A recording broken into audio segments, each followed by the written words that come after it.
What I found confirmed my suspicions. There was no business. My sister had used my $17,000 to buy a luxury car, take a couple of extravagant vacations, and furnish her new apartment with high-end furniture. The tech startup she had claimed to be investing in didn't even exist. With this information, I decided to consult a financial investigator. It was a tough decision because it meant involving a stranger in family matters, but I didn't see another option. The investigator was able to track my sister's spending even further and provided detailed reports that laid out exactly where my money had gone. As I looked at the final report, I felt a strange mix of relief and anger, relief that I finally had concrete proof, anger that I had let it get this far. But now, I had something undeniable. My plan was to present it to my family to finally get them to see the truth. When I called for another family meeting, I knew it wouldn't be easy, but I thought maybe with the evidence in hand, they would finally believe me. I was wrong. Sitting around the same dinner table, I presented everything, including the investigator's report, the public records, and screenshots of my sister's lavish spending. I even had a timeline that outlined how, from the day I loaned her the money, my sister had been using it for personal gain. At first, the room was quiet. I expected shock and maybe some apologies for not believing me sooner, but what I got instead was disbelief. My mom said that couldn't be right and that my sister wouldn't do anything like that. My sister tried to play it off. Some of the money went toward business expenses, and she spent some of it on herself, but that's just how business works, she explained. She said she had to look successful to be successful. I confronted her again and told her that she took my money under false pretenses and used it for her own benefit. That's fraud. At the word fraud, the room tensed. My father's face turned red. My father shifted uncomfortably in his seat, and my mother just stared at my sister as if waiting for her to make it all better with some magical explanation. My sister again tried to explain, saying that she needed to invest in herself as well.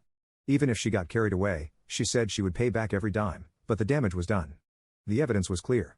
My sister had lied, and now everyone in the room knew it.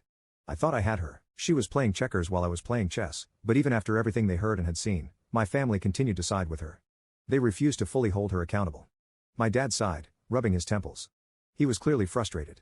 He wanted me to understand my sister was under pressure and that she was just trying to make something of herself, and mistakes happen, but this wasn't a mistake. My sister didn't accidentally take my money and forget to pay it back. She lied to me, took what I worked hard for, and had no intention of returning it. Then my mom gave me a sad look as if I was the one in the wrong. She didn't side with me. Instead, she hinted that maybe I should have given my sister more time. After all, my sister wouldn't hurt me on purpose. Her words hit harder than I expected. How could they still see her as the victim? I was the one left hanging, but they acted like I was causing the problem. It wasn't about giving her time. It was about trust, and my sister had shattered that. My dad let out a heavy sigh, and for a second, I thought he might finally understand where I was coming from. But no, he just reminded me that family is more important than money. They didn't want this to tear us apart. I stood up, feeling the weight of it all. I couldn't keep fighting them or keep pretending everything was okay. The next day, I went to my lawyer and filed a lawsuit against my sister for fraud. It wasn't an easy decision, but it was the only one I had left. My family had chosen to protect her at my expense, and I wasn't going to let that slide.